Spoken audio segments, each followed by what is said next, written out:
The chandeliers in my Aunt Valerie's San Francisco penthouse tossed light across the ceiling like shattered crystal. Everything glittered. The room, the wine glasses, the people, all steeped in old money and ego. I stood near the bar, wrapped in a sleek navy dress that clung just enough to fit the part but still allowed me to breathe. In a room pulsing with ambition and legacy, I felt like a whisper. I'm Elena Morgan, 34, and tonight, I'm once again the odd one out at the annual Hartwell Family Gala, a parade of inherited privilege where power is passed around like hors d'oeuvres. The Hartwells aren't just wealthy, they're strategic. Every smile is calculated, every conversation a transaction. I stuck close to the bartender, sipping on sparkling water while the rest of my relatives, the Strattons, the McAfees, the rest of the extended Hartwell clan, drifted through the gala like Broadway performers. Each played their part, eager for the spotlight. Then came Aunt Valerie, her voice slicing through the air like a soprano gone sharp. Elena, darling, still fetching cappuccinos at, what was it, Luminatech. She was all lipstick and diamonds, smiling sweetly with those. You'd think she was offering a compliment, but I knew better. Still an executive assistant, dear? She asked, raising a manicured brow like a guillotine. Yes, still at Lumina, I replied with a cool nod. Such a waste of potential. With your brains, you could have done something real, something worthy of your father's name. I swallowed what I wanted to say, that I'd just closed a $50 million 0-cents consulting deal, that while they played dress-up in boardrooms they didn't even control, I was quietly building an empire. But I knew better than to waste words. Then, like clockwork, my cousin Nathan swaggered in. His new job title, Senior Legal Counsel at Stratton & Gold, practically tattooed across his forehead. Elena, he said with a grin, if you're tired of ordering lunch and making travel plans, I could always put in a word for you at the firm. Something real, you know? He said it like he was doing me a favor. I took another sip of water, letting the glass chill my fingers, steadying the flame inside me. I'm good where I am, Nathan, he chuckled. Good is for people who settle. But I wasn't good. I was great. And if he had any idea who he was talking to, he'd be the one begging for an introduction.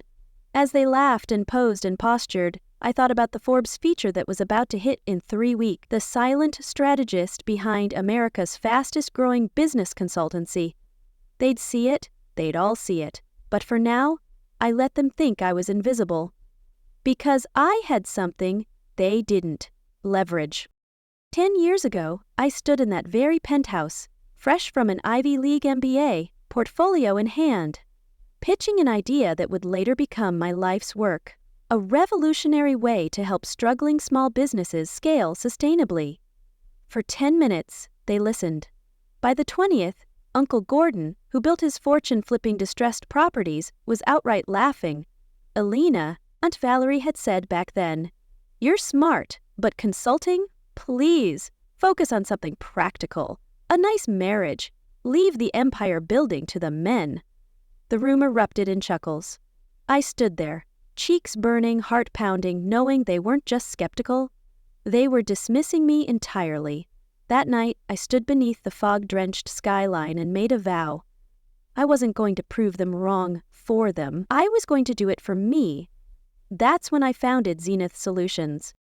The name meant elevation, clarity, peak performance.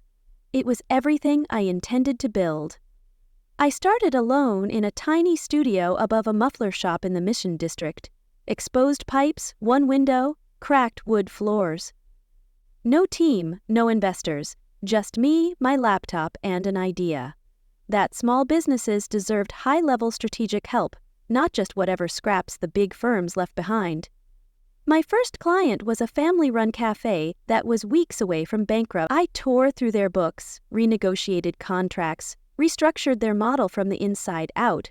In 3 months, they were up 27% in revenue. Word spread. Quietly. By age 25, I had clients in Portland, Austin, and Denver, all under different LLCs to protect my anonymity. I didn't want attention. I wanted results. let others take the credit. I had bigger plans. Zenith became a ghost whispering through the business world. We weren't flashy, but we were effective. Behind closed doors, I rescued companies that the big players had deemed unsalvageable. I wasn't just saving balance sheets, I was saving dreams. And through it all, the Hartwells still called me the assistant. But the moment that changed everything, when I discovered that Gordon's firm, Hartwell Capital, was quietly acquiring distressed small businesses not to rebuild them, but to gut them and flip them for parts. The same kind of businesses I'd spent years saving. That's when it got personal. I built a team, silent, loyal, talented.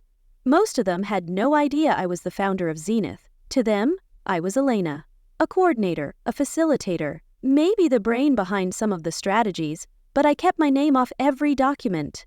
The game required stealth, omission, to intercept every Hartwell Capital acquisition before the ink dried, an organic skincare brand in New Mexico, a Black-owned robotics company in Oregon, a third-generation factory in Missouri. We got to them first, every time, offered better terms, built real solutions. The clients came willingly. Hartwell's deals fell apart. And the Hartwells had no idea why until one morning. The Zenith boardroom was prepped, coffee poured, portfolios stacked. I was wearing a deep indigo suit. Kaylin, my assistant, laid out the merger terms for Halverson Dynamics, the crown jewel Hartwell was trying to acquire. I sat at the head of the table, sunlight bleeding across the skyline. Then in walked the Hartwells. Uncle Gordon, Nathan, and their attorney, Dana. They didn't recognize me at first. Why would they? But then I stood. "Good morning," I said. "I'm Elena Morgan, CEO of Zenith Solutions, and I'll be leading this meeting." Silenced, Nathan's mouth opened, but no sound came out. Gordon squinted like he was seeing a ghost. Dana dropped her pen, and I smiled. "You never saw me," I said, "because you never looked." The silence that followed was almost satisfying.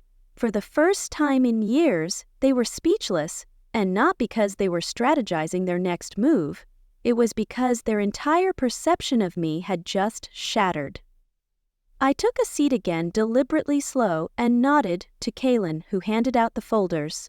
Detailed financials, strategic breakdowns, and our merger proposal for Halverson Dynamics.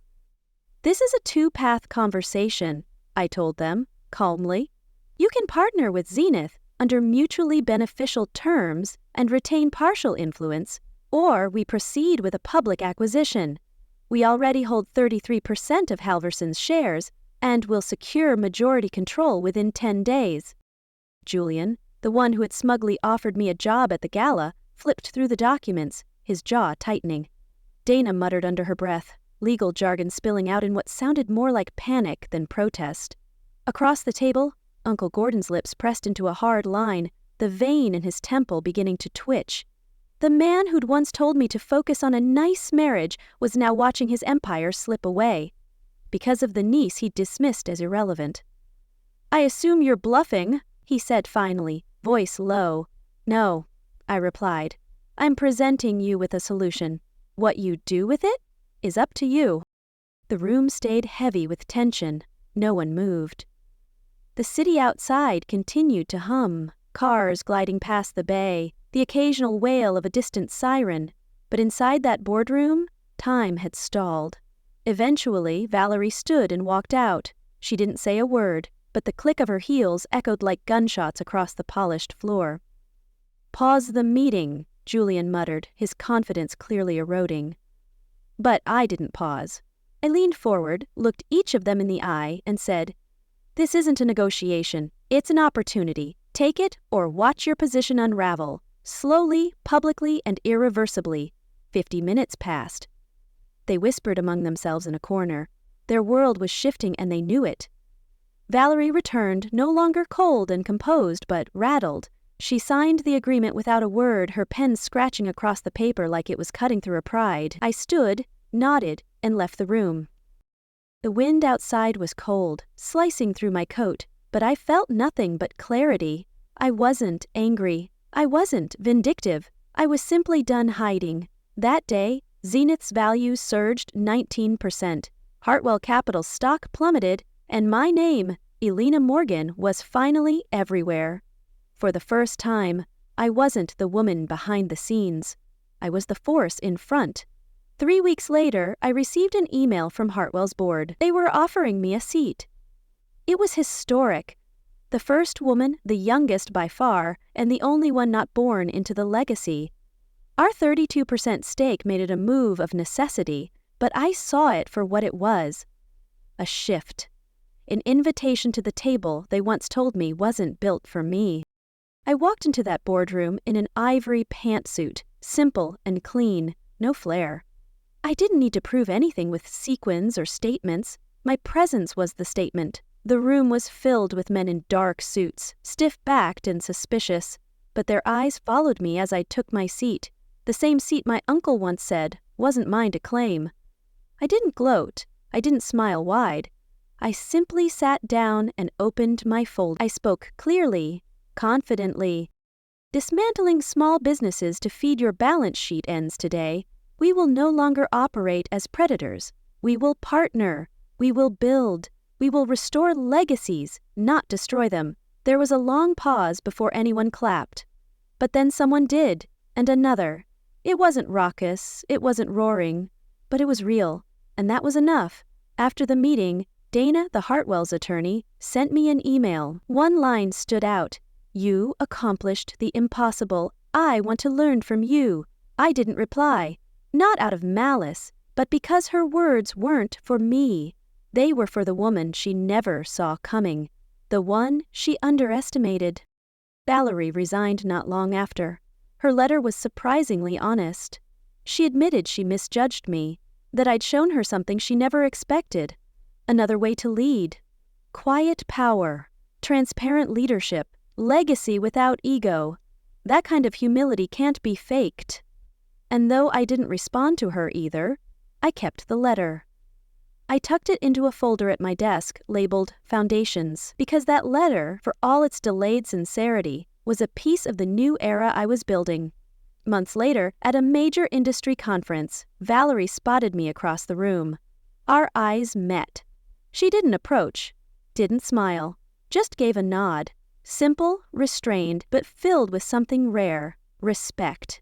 By then, Zenith had transformed from a consulting firm into a movement. We weren't just fixing businesses, we were reimagining the ecosystem. That's when the idea for the Horizon Fund was born. Horizon would be a venture capital initiative solely dedicated to women-led startups, especially those dismissed, overlooked, or written off. I launched it quietly, not with a press release, but with intent. Our first partners were former assistants turned founders, single mothers pitching social solutions from kitchen tables, and veterans launching wellness platforms. Every pitch carried a story. Every investment was a rebellion against no. The first Horizon meeting was held in the same building where I'd been laughed out of a pitch a decade earlier. This time, I was on the other side of the table, and the women around me weren't asking for permission, they were demanding opportunity, and getting it. Zenith kept growing, but my heart was with Horizon. Not because of the headlines, but because of the emails. The one from a 21-year-old student who said, "I didn't think I could until I saw you." Those words carried more weight than any Wall Street article ever could. And then, one day, an unmarked envelope landed on my desk. Inside was Valerie's final letter, written in her signature sharp pen. Elena, for your eyes only. I thought business was about control. You showed me it's about humanity. I'm stepping away. For good. I was wrong. I'm sorry. I didn't cry. I didn't frame the letter. But I kept it.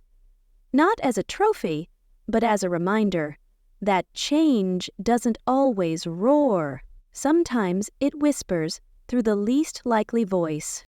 The Horizon Fund became more than I ever imagined.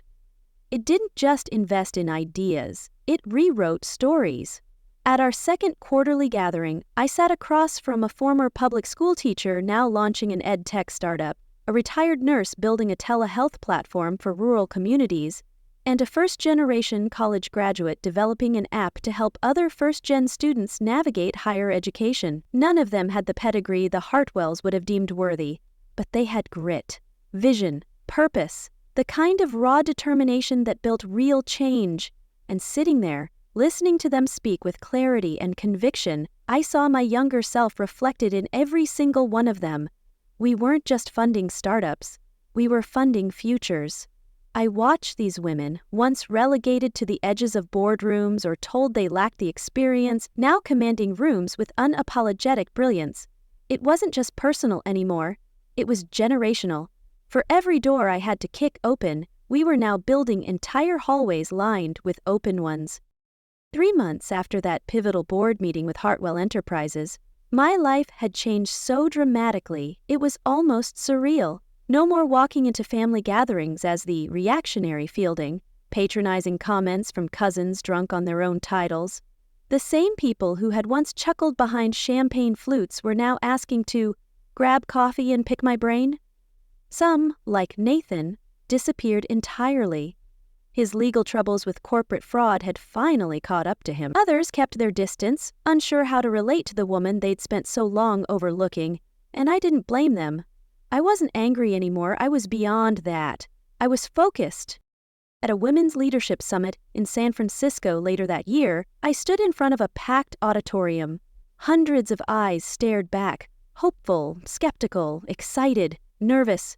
I saw young women who hadn't yet stepped into their power. I saw seasoned professionals ready to reclaim it. I took a breath and began. Power isn't handed to you, I said. It's built, step by step. Especially when no one believes you're capable. The room was quiet, not out of disinterest but reverence. I told them my story, not as a cautionary tale, but as a blueprint. I spoke of the nights I questioned everything, of the loneliness that comes with carving your own path, and of the small deliberate choices that turn whispers into thunder. I reminded them that being underestimated can either break you or build you into someone unstoppable. Zenith continued to thrive, but my soul lived in the community we were cultivating. The women I mentored weren't just creating products, they were building ecosystems of impact. A former stay-at-home mom developed a childcare innovation that gained national traction. A survivor of domestic violence founded a financial literacy platform for women in shelters. These weren't just success stories, they were revolutions in motion. That was when I realized my true legacy wasn't the empire I had built from scratch. It was the confidence I passed on, the permission I gave others to dream audaciously, to ignore the noise, to take up space in rooms that weren't designed for them. Years earlier, when I was mocked at a dinner table for having delusions of grandeur, I had no idea how far those dreams would take me, but I knew this. I wasn't going to live quietly just to make others comfortable, and I would never again shrink myself to fit within the narrow frame of someone else's expectations. I used to think success would feel like fireworks, but in truth, it felt more like peace. Like walking into a room where you no longer need to explain who you are. Like seeing someone else succeed and knowing you helped clear the path for them.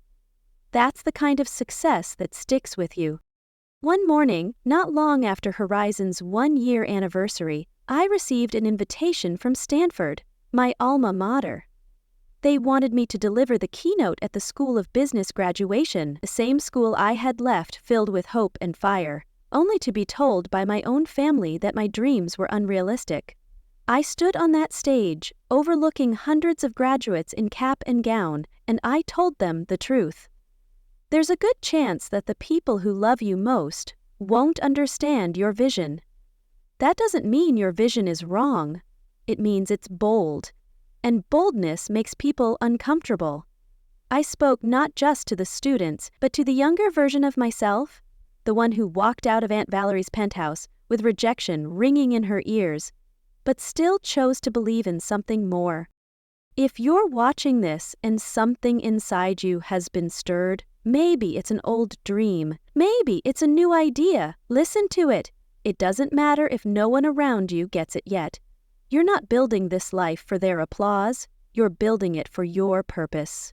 So let me say this clearly, your story matters. Your ideas matter, and if anyone tells you that you're aiming too high, smile politely, then aim higher. If my journey from being the invisible assistant to the boardroom strategist has reminded you of your own power, then join this community. We are not just here to watch stories unfold, we are here to create them. Share your experience in the comments. Tell me what keeps you going. Tell me what you've overcome. And most importantly, tell me what you're building, because we all deserve to be seen, heard, and supported. This isn't the end of my story. It's the beginning of something greater. A movement. A mission.